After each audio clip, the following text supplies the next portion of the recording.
the spring? Well, as all 271 municipalities are doing, it's budget season. So there's not a whole lot of exciting things that are happening inside of this office, but some recent advancements, perhaps in how we're doing business, you'll see a significant change. So we, just like all the other cities and counties in the state, received what I've referred to as our manna from heaven, or ARPA funds. And so council met a couple of weeks ago to allocate those funds for infrastructure, broadband, and revenue reimbursement. And so coming out of that meeting, we now have a festival street on Hyman Street that will be constructed with string lights and outdoor tables. We have a fresh landscape that'll be going up Main Street. We'll be replacing all of our water meters, have a small water line project, some water tank repairs, but you'll see a noticeable difference with the first tranche of funds as far as the public realm. The second tranche of funds will be adding a recycling center at our sewer plant and building a new public works facility. Wow. Let's back up for there. How is the broadband situation in and around West Pelzer? So broadband here, we have great internet providers in Verizon, AT&T, and Charter that service all of our homes. What we've done for broadband is that we've added Wi-Fi in all of our public spaces. So whether it's the community building or Chapman Park, there's now free Wi-Fi for everyone. On the budget itself, what are the biggest challenges for the budget going into this year? So for us, in the previous decade plus, we haven't raised taxes. We haven't raised water rates. We haven't raised sewer rates. And so with COVID and having revenue reimbursement and not knowing what some of those revenue sources would be and how declined they were, we did have to use some of our ARPA money to supplement. For us, the budget is not necessarily looking at raising taxes or raising water rates. Now it's looking at what happens with our infrastructure. We're in the final stage of the transfer of our sewer system to REWA, which will be huge for West Pelzer in that we're gonna take away our maintenance and management of that facility. It will not decrease our revenue, but it will decrease our maintenance responsibilities. With that transfer, we have the ability to pay off our debt to Greenville Water, which would mean perhaps in 23 or 24 we would be able to start looking at reducing water rates for our residents. Budgets are tricky. Governmental accounting principles are a little different than your typical accounting principles, as we have to continually look at cash flow and certain expenditures. So it's not like you receive all the money in one fell swoop. You know, July the 1, you have a full budget. We receive money in January through December and just smaller pieces throughout. Most citizens get lost in the weeds when you start talking about sewer and water and infrastructure, stuff like that. Is that a difficult thing to spell out to people? Yeah, sometimes it is. Infrastructure is very, very important, and I have made it a point to always thank the mayors that came before me. The previous 4 mayors started all of these infrastructure projects. And so when I came in January the 1st of 2016, I had all new sewer and all new water that I was building on top of. And so hats off to those folks who took the punch in the gut, if you will, and you know, paid the loans and debts to have that new infrastructure developed. With that came rates that were set, though, and so we're always asked, can we lower water rates, can we lower sewer rates? And the fact of the matter is those are 40-year debts that we're paying back, but we'll see other communities that maybe haven't been as fortunate to have leaders that knew that infrastructure was important. We'll see their rates catch up to ours over time. One of the things you've always emphasized is getting people to town, getting people to West Pelzer. And it looks like COVID, at least the worst of it is over. Is everything back in full swing? What kind of events you got coming between now and summer? Yep, West Pelzer is back in full swing. We kind of judge COVID based off of hospitality tax and new businesses. And so while our HTAX didn't falter too much through COVID, we have seen a significant increase over the past 60 days or 90 days. And so we're super excited to see people coming back to West Pelzer to eat and hang out. We love seeing our park full. As I've said before, we're a front porch community. We're the front porch to Anderson County, the front porch to Lake Hartwell, the front porch to Clemson University. And so a lot of our events are geared around the summertime and fall for Clemson football. But in the springtime, you'll see us do some fun events. We always do an adult Easter egg hunt the week of Easter. And so we'll have 3 days where we release a clue on our social media. We'll hide literally a giant egg And then we have adult prizes for those that are able to find the egg. It will be in a public area and visible from the public right-of-way, so it will not be on private property.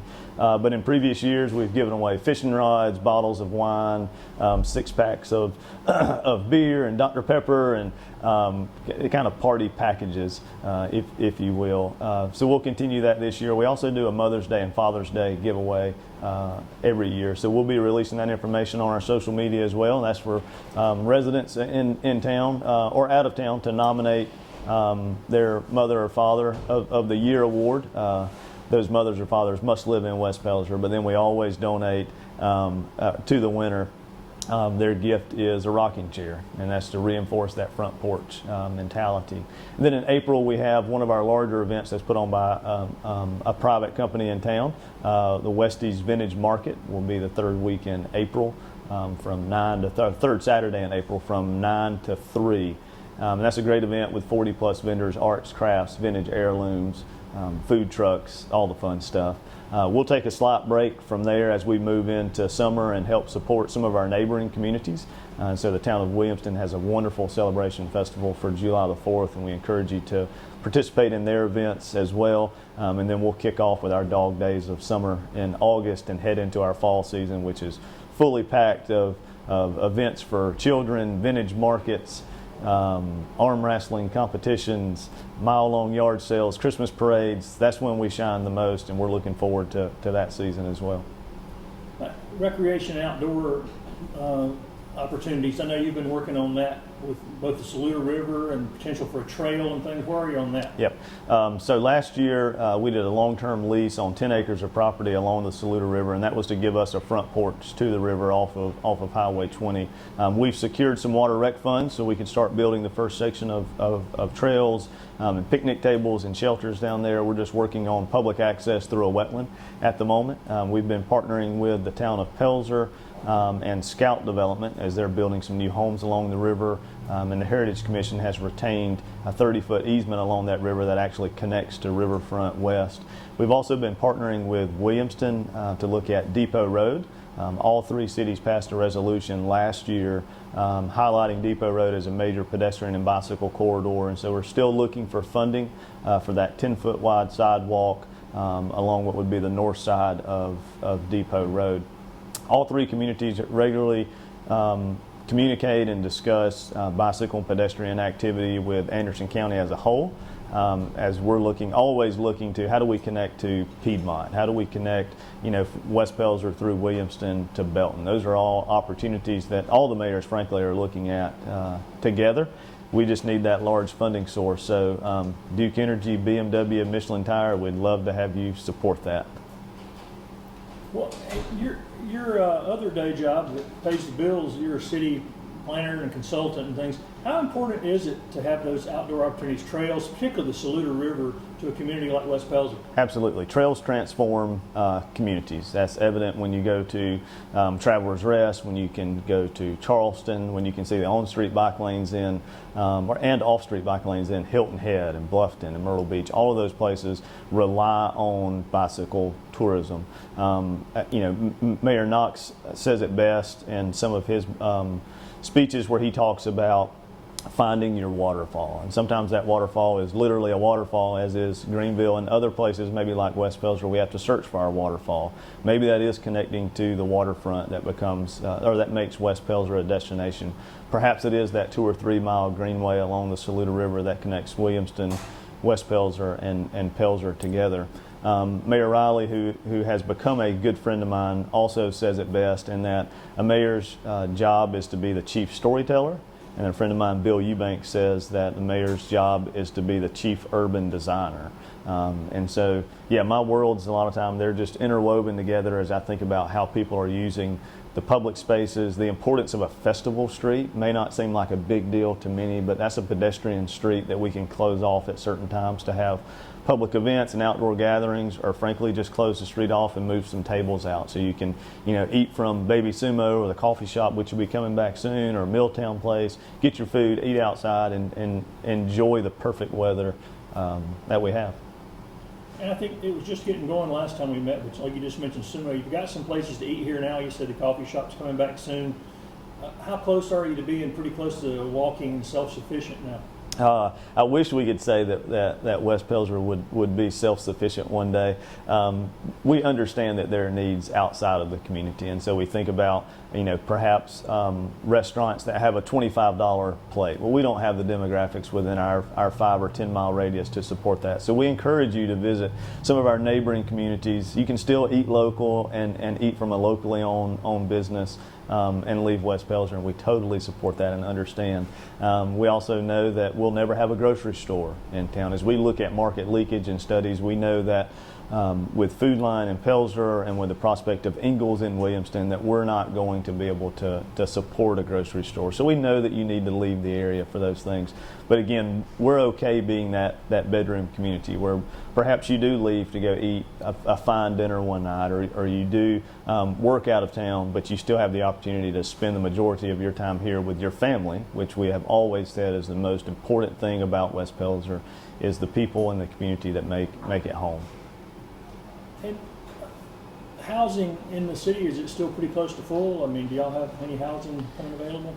We have people call us at least 2 or 3 times a day asking for, do you know of any rentals? Who owns the apartments? Do you have any homes for sale that aren't listed yet? And the answer is no, no, and no. I wish we knew when properties were coming available, but we don't. As of right now, the homes are staying on the market just a couple of days here in West Pelzer, and us, just like other communities, we've seen that price increase significantly over the past 24 months. We do have new homes being built on Dingy Street, Spring Street, West Stewart Street, and I'm sure you can find those on MLS if you'd love to call West Pelzer home. I know the mayors just met. Any cooperative efforts that you want to talk about that are upcoming here? Sure. So Mayor Ragland, Mayor Burgess, and myself, we still regularly talk and meet and try to get an understanding of what each of the communities are doing. We never want to overlap or appear as if we're in competition with each other, because we're not. What's good for Williamston is great for West Pelzer, and what's great for Pelzer is good for West Pelzer. So we're always talking to each other, kind of thinking about what's next for them. And so you may see us at ribbon cuttings for pickleball courts, or you may see us at economic development announcements in Pelzer, and that's exactly for that reason. Most recently, Mayor Ragland and myself met with Superintendent Robbie Beneker to talk about impact fees. Not that we are for or against it or leaning one way or another, but it was to ask questions that we were being asked via social media, phone calls to City Hall. We wanted to be able to ask those directly. And so Mayor Burgess and myself, along with the school district, will be releasing clips from that video as soon as we can figure out how to edit that 1 hour and a half conversation down to some small clips. But it's conversations like that help the mayors work better together. And you'll see more of that in the coming months. And hopefully we're able to encourage perhaps the mayor of Belton or the mayor of Iva or Mayor Roberts that they'd like to participate with us. We'd love for all of the mayors to be able to get together and communicate across the county. With the new sewer availability at the corner of 8 and 85, do you think that'll have any impact on West Pelzer? Absolutely. So economic development plays a huge role in West Pelzer, whether it's happening here or outside of our city limits. And so we regularly talk to Burris and the Economic Development Office to get an understanding of how much warehouse space is available, how many jobs is this going to create, so that we can think about growth overall. We're at about 25% growth for the next 36 months, which is huge for West Pelzer, but that also means an increase in traffic, an increase in needs for public safety, calls for service, fire department. And so, every new distribution center that's added at 8 and 85 or 86 and 85 puts another transfer truck on Highway 8 and Main Street. So you'll notice that last year we reduced speed limits through our core downtown to 25 miles an hour. That was to slow those trucks down so that we could invite more pedestrians to perhaps cross the street from the coffee shop to Baby Sumo or the antique shop, or to come to Chapman Park. So anyway, all those economic development announcements impact our bottom line of traffic. And how do we mitigate that? We'll see over the next decade how traffic increases. There are no plans to widen Highway 8. There's no plans to do anything between the 85 and 29 bridge for that traffic. But you'll see us looking at perhaps new traffic signals at Palmetto Road and Highway 8. which would give us a new gateway into town, allow us to stop traffic before it gets here, and perhaps some other traffic improvements through our school zone on West Stewart Street. Again, just to encourage more walkability, more bikeability, and a sense of community.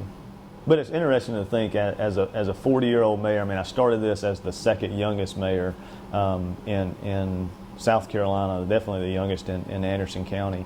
And it's amazing how much I've grown and learned over the previous 7 years. If, Lord willing, if I'm able to continue to do this for another term, what would that look like? How much more would I learn? I'm no longer the youngest. I joke with Mayor Burgess and Mayor Ragland that I'm the elder of the three communities, so they're more than welcome to call me for advice about it.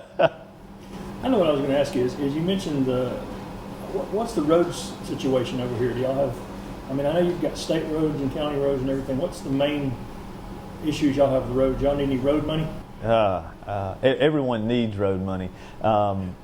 Fortunately, West Pelzer is not in that boat. And again, I praise the previous mayors for setting up, when I came in January, to have sewer projects being completed, water projects being completed, and having C-Fund money ready to go. And so since January 1st, 2016, we have repaved every road in West Pelzer, city and county and state roads, all in city limits, are newly paved. We have one road that is on the docket for C-Fund approval this quarter, which is where some new homes are being built off of Spring Street, and that will officially be our last road, but they are 100% either complete or 100% funded.